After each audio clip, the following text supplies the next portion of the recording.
I spy a papist.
Talked about all of these houses with a home where you belong. 187 in Ramsey County. I don't know what they're doing over there in Ramsey, but they must be working. There's a lot of homeless people, and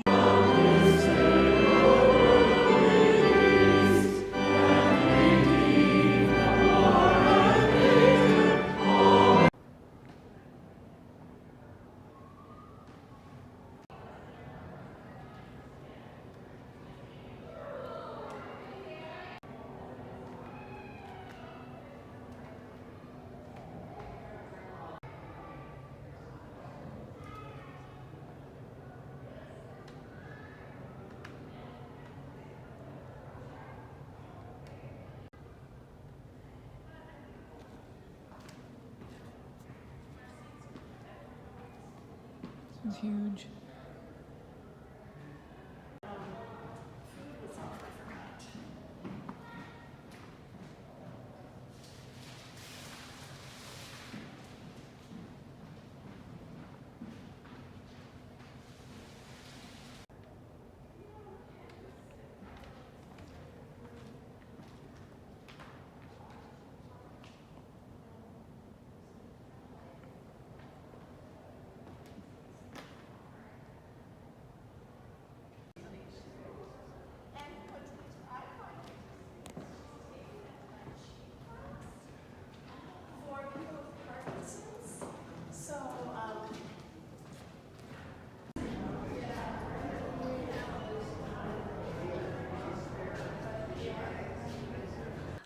So I guess a little bit of background. So,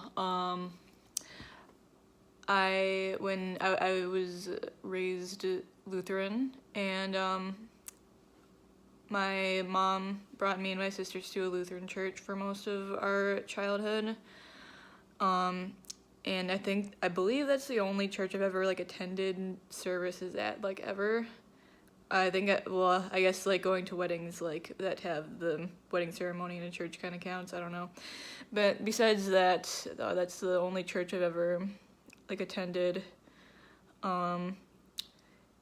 So and then I kind of stopped going to church.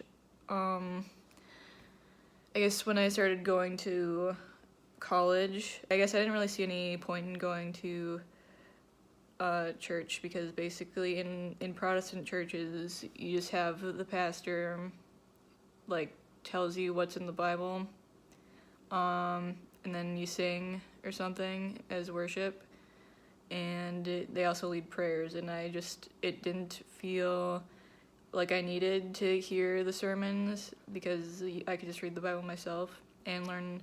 And I've always for the past several years, since I was 15 or something, I've taken a very scholarly approach to the Bible. I like biblical studies, historical Jesus studies, New Testament, textual criticism and stuff. So I have a very objective view of the Bible, I guess. So I just see it a lot differently. So I don't really care what the pastor thinks the Bible says. So I don't care. And I guess like I just felt like when I was like singing a song somebody else wrote and saying prayers that somebody else wrote, it just didn't feel like there's any point in doing it. I don't know. I don't know, I feel a little bit differently now about like singing songs as worship, but that's how I felt back then. I was also very lazy. Yeah. So there's that. I guess here are my impressions of going to the Methodist service. So, Lutheranism and Methodism are both forms of Protestantism. So it was like I just got a very similar feel. The service was very similar to just like the services that I went to at the Lutheran church all through my childhood. Like we would stand up and sing a song together. Then the pastor would like lead like the reading of scripture. Like she would say one part and then the congregation would say the other part. And then having people like go up to the front and read passages from the Bible, and then the pastor gives a sermon about whatever. And there's also a choir that sang. So all those things were very similar to the Lutheran church. I'm pretty sure that's probably the experience at pretty much all Protestant churches. I can't imagine it being much different. But anyway, so I just want to talk about like the physical church, like the difference between the Lutheran church that I went to and this Methodist church, like the physical building. So this building is a lot more extravagant and beautiful than the Lutheran church that I went to. As a child, the Lutheran church was it was a lot plainer. Like the sanctuary was kind of large, but like just the architecture was very plain. And it wasn't ugly. Like the outside was kind of ugly, but the inside wasn't ugly or anything. Just very plain. This one just had this high, like when I walked in, I was just, like, I post pictures of churches all the time on my blog, but it's like, this was like confirming that all that stained glass window stuff is real. Like it was a myth in my mind or something. It had this high vaulted ceiling, had these gorgeous like stained glass windows. It's so beautiful, oh my god. And then like this huge organ. Like the organ was enormous. Like the organ at the Lutheran church was like, I thought it was big when I was little, but it wasn't really that big. Like this one just like took up a whole wall. It was huge and it was just like amazing. I don't know, I guess I really liked the inside of it. Like I would have liked to like go up like on those balconies or whatever or whenever they were up high, like, and see some of those stained glass windows up close. And a lot of biblical scenes. There was one of the crucifixion of Jesus and another one of Jesus being taken up into heaven before the 11 apostles at that point. Yeah, they were really impressive. And there was also an art gallery inside the church as well, elsewhere in the building. I also took footage of some of the art in there. Some of the art wasn't that impressive, but there were some nice pieces in there. I think some of them used to be housed in the Minneapolis Institute of Arts. But anyway, so for the service itself, I already kind of talked about how it was similar to the Lutheran one. So I get the sense that this Methodist church is very social justice oriented in its mission. And not in the identity politics kind of way. It was just like general social justice. So just like the Bible passages that were chosen for reading, and like the prayers that were said, and the overall sermon. And I also saw like bulletins for like events at the church. So it's all about poverty and homelessness. They also sponsor a refugee family. I think it's only one, I don't know, but I'm glad that they mostly focus on stuff within the Twin Cities. It's like giving back to the local community. They have like a thing called a Dignity Center where they help homeless people get back on their feet. But anyway, so the sermon was about homelessness and poverty and just helping those in need. And yeah, it was very nonpartisan. It wasn't very political. But oh, by the way, so the preacher, the pastor there, was a woman. A lot of Protestant churches have female pastors, and that's allowed in the Catholic Church and Anglican churches, and in Orthodoxy there are no female clergy. The Lutheran church that I went to, back when I went there, like when I was a teen, had three pastors, one of whom was a woman. I think since then, only one of the male pastors remains, and then there's also a second new female pastor. But anyway, the preacher there was a woman. It seems like a very progressive church. There was a little gay flag waving out in front of the building. But other than that, it's like a general social justice oriented church, mostly focused on general poverty and homelessness. And well, the Lutheran church that I went to, like most of it wasn't like centered specifically around social justice, but it definitely had a lot of programs for like helping the poor. Like the community I was in wasn't like near the Twin Cities, and while there were like a few homeless people, like there weren't like homeless people on every single corner like it is in Minneapolis. So I guess, I mean, of course poverty is a problem everywhere, but it's not nearly as much of a problem in my hometown. But so my Lutheran church, like, it wasn't entirely focused around social justice or whatever, but it also collected food for the local food shelf and sent like aid to World Hunger organizations and stuff. But just this Methodist church is a lot more focused on that. Like, I think like its entire mission seems to be that. Another major difference between the Lutheran church I went to and this Methodist church that I just visited. So while I was like a teenager in my Lutheran church, there was a big split amongst American Lutheran churches about allowing gay people to be clergy, to be pastors. And my church was on the side of excluding gay people from the clergy. It wasn't like a position like gay people are the worst, yeah, let's kill them. It was just we don't want them to be in the clergy like an openly gay person. This Methodist church, I mean, they were literally flying a gay flag, like, out in front of the church, like, on the flagpole. So it's a lot more accepting of gay people. There are a lot of very liberal Protestant churches around these parts, and a lot of Protestant denominations that are tolerant of LGBT individuals in general, and some that aren't, and some that have splits. So there was a short segment where the like youth minister, I guess, maybe he was the youth minister, I don't know, I believe he was though, had like all the children come up, and then they like showed all these like little cardboard houses they had made where they had like drawn on and like put words on to express their idea of what home was, and the idea was I was supposed to teach the children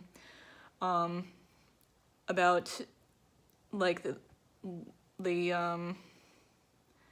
about how bad homelessness is, like to not have a home and all those good things that comes with it. So the church, the Methodist church, is kind of like instilling this notion of social justice into the children as well. But anyway, so the youth ministry seemed kind of like similar to how it was at my Lutheran church as well. They would have the kids like do like activities like drawing or hands-on things, and then would sometimes like present it to the whole congregation, and then like have them like go off into another room to do like Sunday school stuff, you know. So that was another similarity, and it was neat that they were teaching kids about helping the homeless and alleviating poverty and stuff.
Confessional box? I don't know.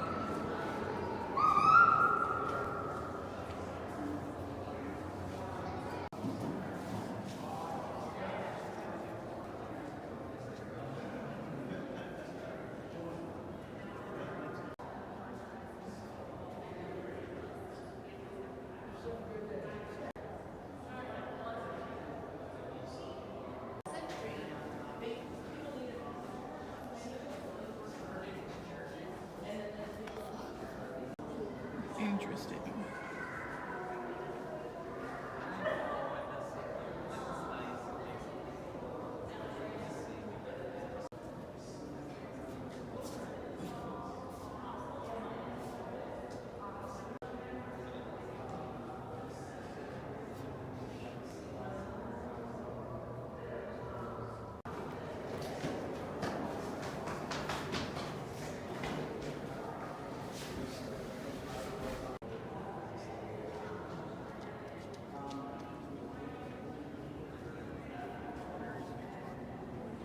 Well, it's her church. It's so, she features, there's 2 levels of windows here. The lower level is called the ambulatory level, and it's just the aisleway between the columns.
Seems to be lots of nativity scenes from various cultures.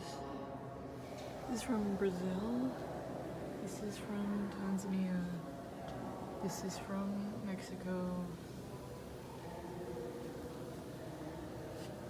This is from China.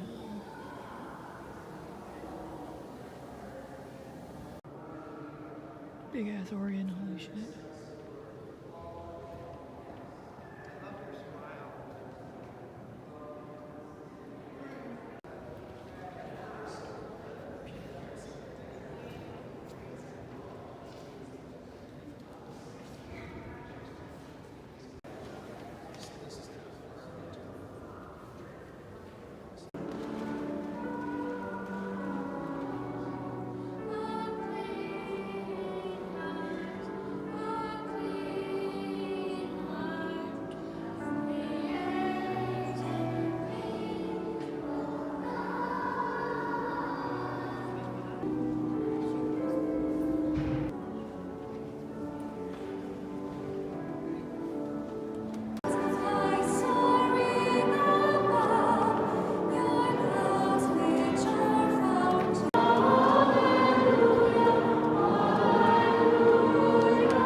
addressing the spiritual and emotional needs of patients and families. Latino ministry. The Archdiocesan Office of Latino Ministry supports programs for Latino Catholics.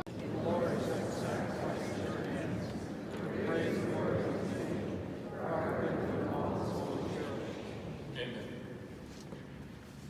In this oblation we pray, O Lord, cleanse and renew us, and may it become for those who do your will the source of eternal life. Broke the bread and gave it to his disciples, saying, "Take this, all of you, and eat of it. For this is my body, which will be given up for you."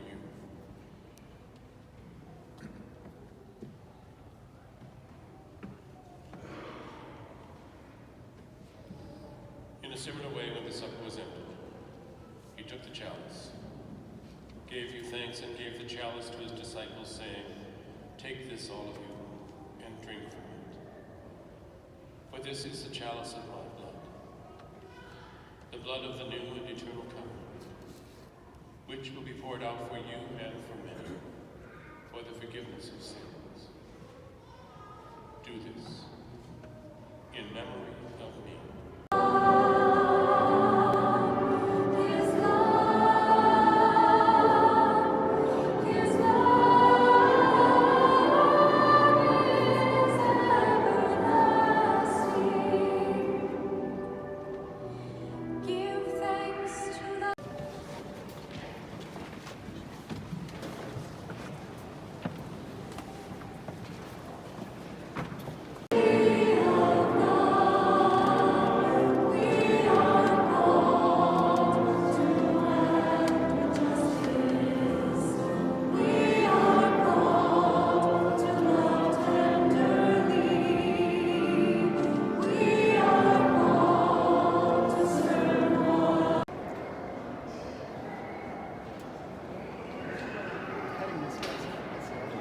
I think this is the first time I've ever been in a Catholic church, I think.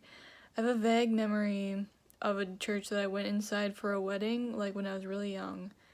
I have no idea if it was a Catholic church. It seemed like a fancy Catholic church in my memory, but it was a very, very long time ago. I have no idea if it was a Catholic church.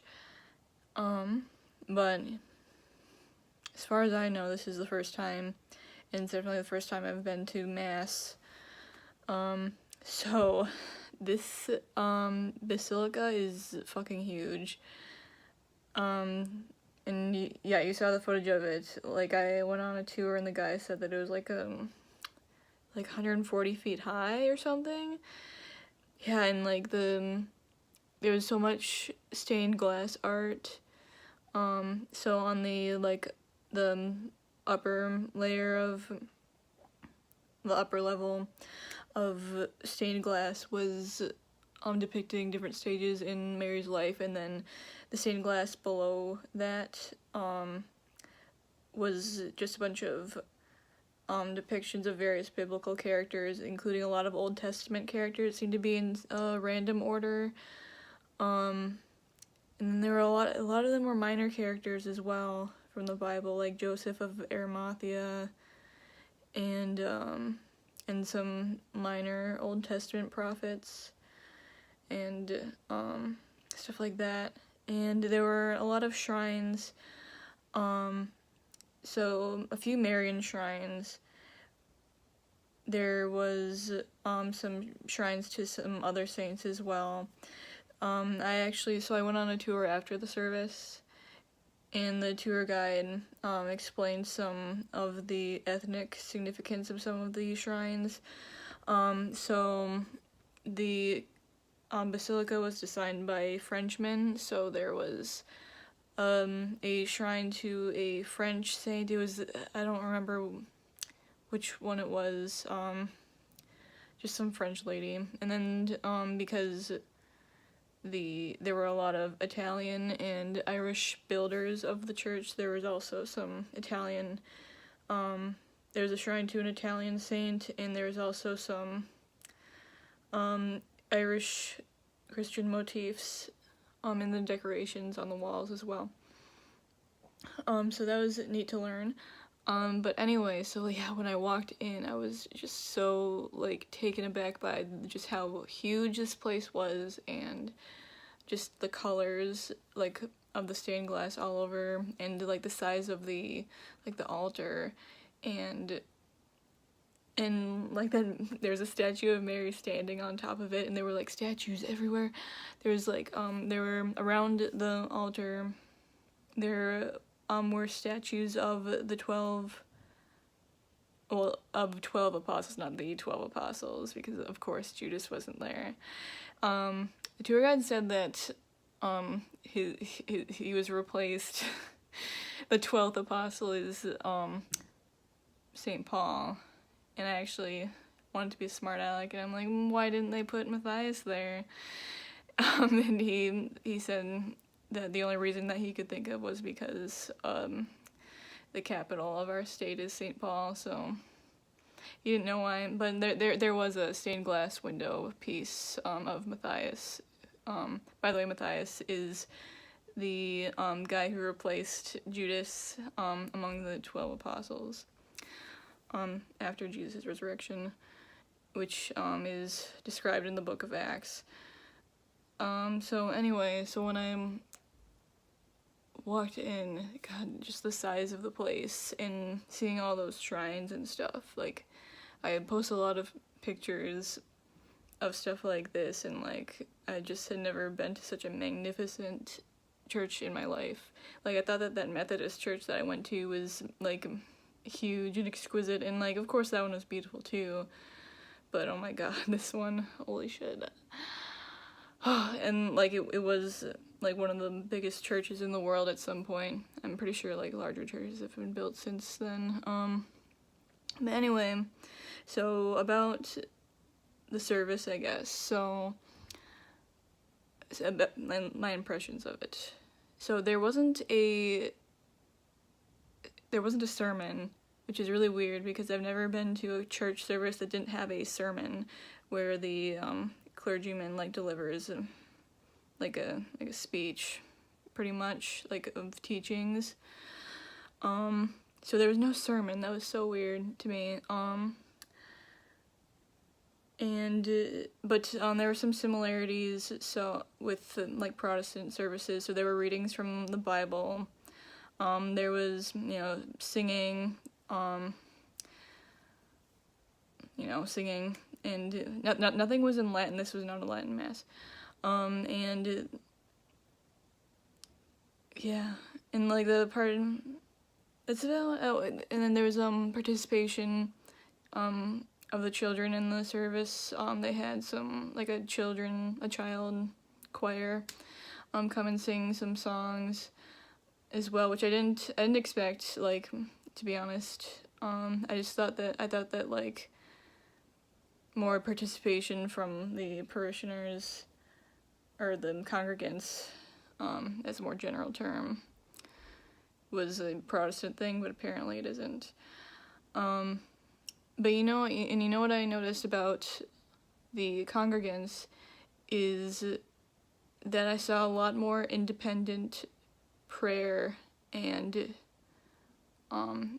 veneration for God aside from what was directed by the priest, than what I've come to expect in a Protestant church. So when I came in, there were already a lot of people, like, praying by themselves in the pews, which I actually haven't seen much at Protestant churches. And then I noticed that among the more pious older folks, before they sat down, and also if they got up early from the service, they would kneel in the aisle and cross themselves or bow before getting into the seat or getting out of this, or, like, leaving, which I've never seen in my whole life. I did not know that Catholics did that. I think that's interesting. Okay, so there's this really weird part during Mass, kind of near the beginning. So, the priest like played this like CD that was basically just like I don't remember what they were called. I think it was the Catholic Aid Appeal or something like that. It was just like it had like music in the background, and it was just a bunch of like descriptions of like the ministries that the funds went toward, and it was really cheesy, and it lasted for like, I swear it lasted for like 5 or 10 minutes, and it was so awkward because it was just like a CD playing, like it was weird. Like at the Lutheran church that I used to go to, like the pastor just like told the congregants what like ministry they were trying to raise funds for himself. Like, he never like played this awkward ass like CD, or if he wanted to show a video like that illustrated whatever was being funded, he would just show a video, like a short video. But this is like a 5 to 10 minute long like CD playing, and it was just inexplicably awkward. And I'm like, what the fuck? Okay, so that's weird. But anyway, so as for the Eucharist, so at my old Catholic, not Catholic, Lutheran church, most of the services we did have communion. There wasn't like a lot of ritual beforehand. The pastor, one of the pastors would just like say that Jesus said, "This is my body given for you, this is my blood given for you," and then do this in remembrance of me. And then people, like the people who were helping administer communion, would go up and take communion, and then everybody else would start filing. Communion at this Catholic church is preceded by more ritual. It was preceded by song, as well as like some short like singing from the priest as well. And like, yeah, preparation for the Eucharist lasted several minutes actually. So that was very interesting. And then I didn't take communion because, first of all, I didn't know like what like the correct Catholic way of doing it is, and I'm also not a Catholic, and apparently at a Catholic church non-Catholics are not supposed to take the Eucharist. So I did not. I stayed in the pew. And the second reason I didn't is because everybody was drinking they were drinking the wine out of the same cup, which was so, like, I was just like, holy shit, nope. That kept me like any like desire to try to take communion away. Like they had a few cups, fine, because like there was like somebody administering the Eucharist like for every aisle, so there's like 3 different cups, let's say, and like they would have somebody would take a drink like directly out of the cup with their lips touching the cup, and then the person administering the sacrament would just wipe it off with the same cloth every time. And like, that was so shocking to me. I did not know that anybody did that. What the fuck? Like at that Methodist, at United Methodist Church, a couple weeks ago, they did not have communion, which was kind of weird, and I thought it was dumb, because you're supposed to have, like, that's kind of an important ritual, like, even in Protestantism. At my Lutheran church, most services did have it, and we just took a piece of the bread and we would dip it into a cup, so that prevents germ sharing. A long time ago, we actually used to have a lot of little small plastic cups that were for one use only, so that prevented the sharing of germs, though and I used to use those cups like leftover cups for my Barbie dolls. But anyway, they stopped doing that and just had us dip the bread into the wine or grape juice. Both ways are sanitary. The new way is more environmental. But wow, I cannot believe it. What the fuck is wrong with y'all Catholics? What the fuck? So yeah, so that's weird.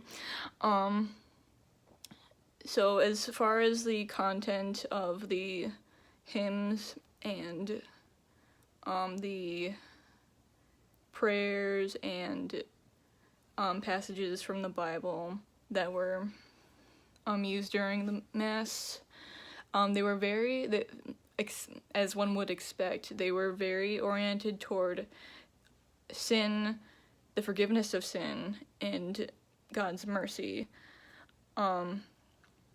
So I guess, like of course, like all churches talk about sin and the forgiveness of sin and mercy, but like this was more focused on it. And like at my old Lutheran church, we used to talk about all sorts of things, like, and it wasn't like we didn't particularly focus on like how sinful everybody is and horrible. We talked about, like, of course we talked that everybody is sinful, but we didn't like dwell on it. And at the Methodist church, we were mostly talking about poverty. But yeah, so that was exactly as I expected. But anyway, let's see. I think that's about it that I can think of. Yeah, it was a very beautiful church. In the basement, there's like this like exhibit, and they've got like a whole bunch of pictures of Holocaust survivors talking about the Holocaust for some reason. I don't know if that's a permanent installment or whatever. There's also some art in the basement as well. There were a lot of the church had like a large collection of little nativity scenes from all over the world, like nativity figurines. So that was really neat, from all over Latin America and Africa. And some from Asia as well. They also had a Vietnamese style Marian shrine that was like more like a Vietnamese depiction of Mary holding the baby Jesus. So that was cool too. Yeah, there were a few Marian shrines in there, as well as shrines to other saints. There's also a shrine to Joseph. And okay, I guess another thing that I've got to say is that, so like in Protestantism, there's respect for Mary, but we don't pray to her. So it was like strange. I've never seen so much veneration for Mary in a church before. Jesus, there was a crucifix at the center of the altar, but it's St. Mary's Basilica, of course, but I'm just saying that like over the dome, over the altar, there's literally like Mary was on top of it, and like most of the stained glass was about her life, and she's in the very center of the circular centerpiece. Like, I wasn't able to get good footage of it because there's a lot of sunlight coming in from it, but this the center circular piece at the highest at the front of the church has Mary in the middle. So like it's strange seeing that. But you know what? You learn something new every day about other people. So yeah, I think that's all I got. So yeah, I was gonna do this last weekend, but the Super Bowl happened in Minneapolis, so I didn't go anywhere near Minneapolis.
Good Lord, deliver us.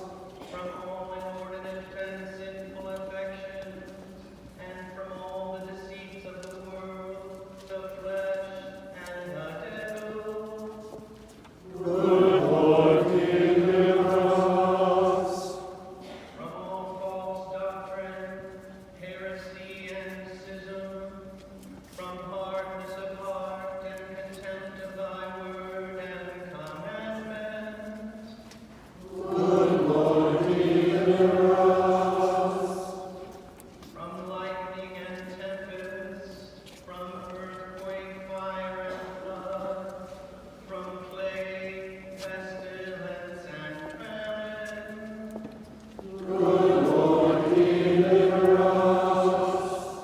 From all oppression, conspiracy, and rebellion, from violence, battle, and murder, and from dying suddenly and unprepared. Good Lord, deliver us. By the mystery of thy holy incarnation, by thy holy nativity and submission to the law, by thy baptism, fasting, and temptation. Good Lord, deliver us. By thine agony and bloody sweat, by thy cross and passion, by thy precious death and burial, by thy glorious resurrection and ascension, and by the coming of the Holy Ghost. Good Lord, deliver us. In all time of our tribulation, in all time of our prosperity, in the hour of death, and in the day of judgment. Good Lord, deliver us. We sinners beseech thee to hear us, O Lord God, and that it may please thee to rule and govern thy holy church universal in the right way.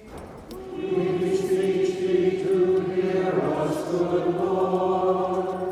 That it may please thee to illumine all bishops, priests, and deacons with true knowledge and understanding of thy word, and that both by their preaching and living they may set it forth and show it accordingly. We beseech thee to hear us, good Lord. That it may please thee to bless and keep all thy people. We beseech thee to hear us, good Lord. That it may please thee to send forth laborers into thy harvest, and to draw mankind into thy kingdom. We beseech thee to hear us, good Lord. That it may please thee to give to all people increase of grace to hear and receive thy word, and to bring forth the fruits of the Spirit. We beseech thee to hear us, good Lord. That it may please thee to bring into the way of truth all such as err and are deceived. We beseech thee to hear us, good Lord.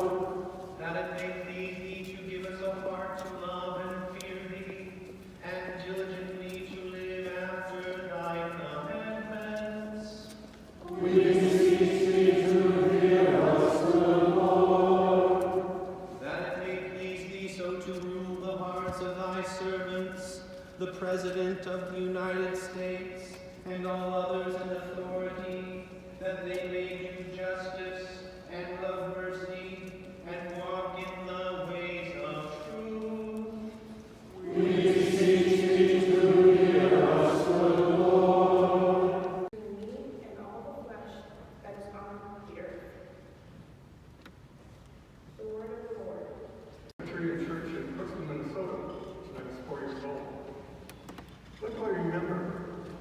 Not so much the baptism itself, but being in a church basement, surrounded by people laughing, eating,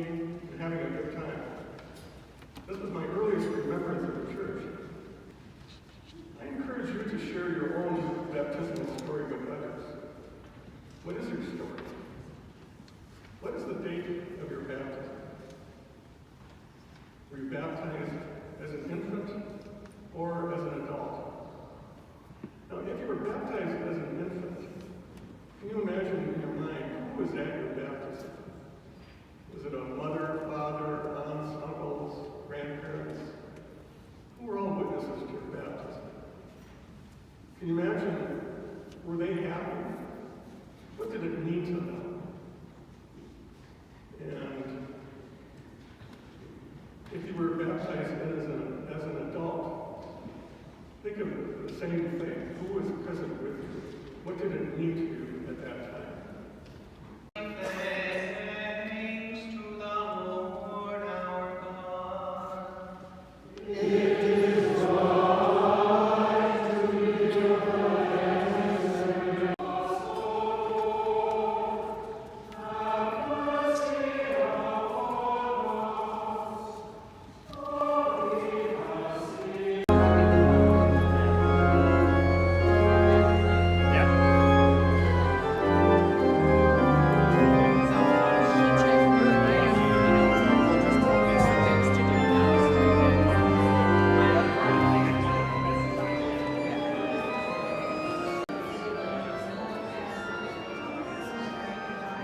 I just went to an Episcopal service, first time going to an Episcopal service. St. Mark's Episcopal, at St. Mark's Episcopal Cathedral. Episcopalians are in the Anglican communion, so it's related to the Church of England. So Anglicanism is considered by some to be like a part of, well, to be Protestant. Others think that Anglicanism is like an entirely separate branch of Christianity. Once again, very beautiful church. I noticed that it seemed like the stained glass windows on the bottom level seemed to be older and more intricate than the ones on the top.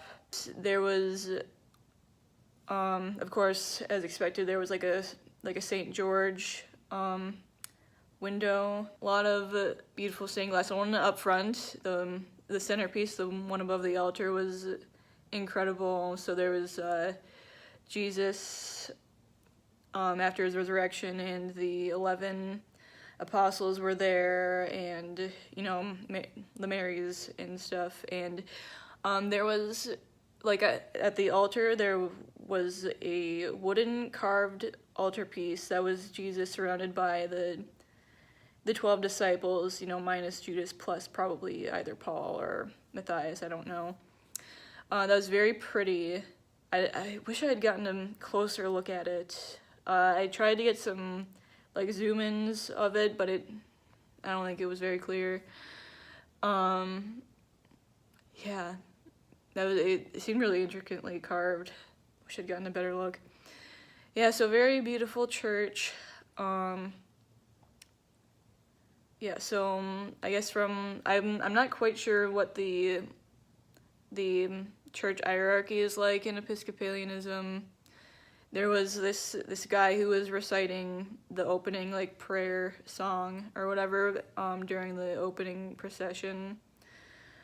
I don't know if he was like the priest or what. There was also another guy who was the one who delivered a sermon pertaining to baptism and such, who seemed to be a member of clergy. I don't know if he's the priest, and I don't know if the other guy is like an archdeacon or something. I don't know. I'll have to look that up. I'm embarrassed that I don't know that.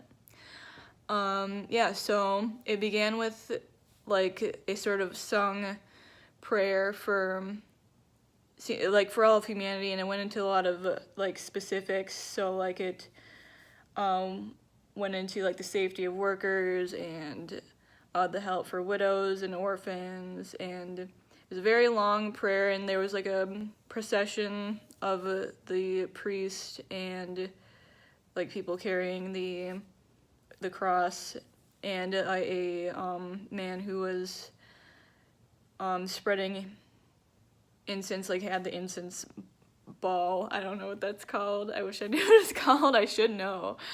Yeah, there was incense at this service. It's kind of odd. I just realized that they didn't have that at the Basilica at the Catholic Church, which I should have expected. But yeah, that was interesting. Like I was like, what's that smell? Oh, it's incense. Yeah. Yeah. So I really liked that. I really liked the opening prayer / song that was sung in the procession around the sanctuary.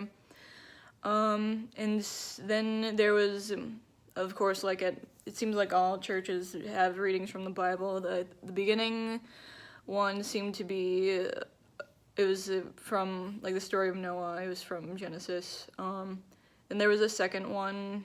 I don't remember where it was from. I think it was from one of the epistles. But then there was a member of clergy, I guess, who gave a sermon. It was about baptism, and how it relates to our lives.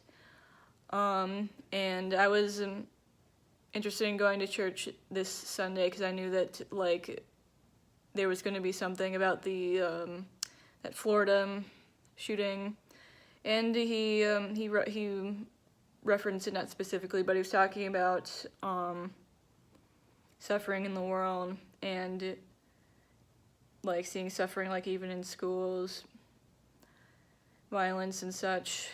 Yeah, so it was I don't remember how he related all that to baptism. I was only half listening.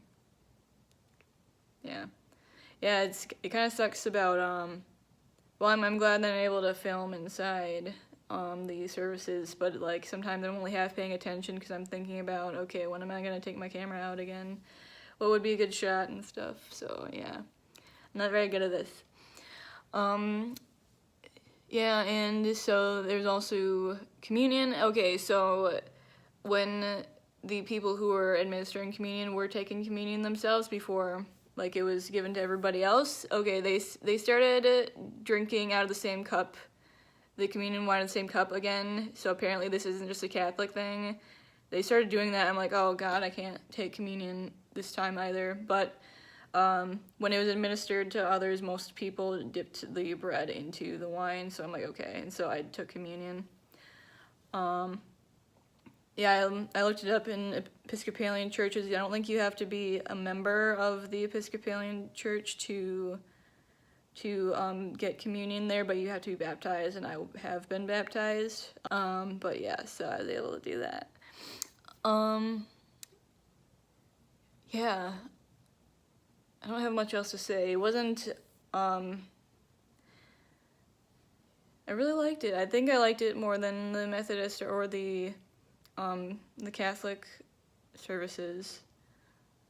I don't know, I felt like I just liked the prayers, and I liked the singing, and I liked the music a lot more. I liked the rituals in it a lot more. Yeah, I didn't expect that at all. I was expecting that I would have always Mass best just because the Basilica was like amazing, like, and beautiful. Like, this church was beautiful too. It just wasn't as big, didn't have as much art in it. But I really loved it. It was really great. I might go back. But yeah, it's about all I can think of. Oh, the choir director, the choir was practicing before the service started, and the choir director was a British guy, as you would expect from it's an Anglican church, but that was cool. I think I'll cut it off now for this episode. I won't go to any more churches for this episode. The next, I'll have more episodes where I go to different churches. The next one will probably be the St. Paul Cathedral, and I don't know what other ones after that. I think I'll do, like, for each of these me going to church episodes, I'll do like 3 church services. Okay, so yeah, bye.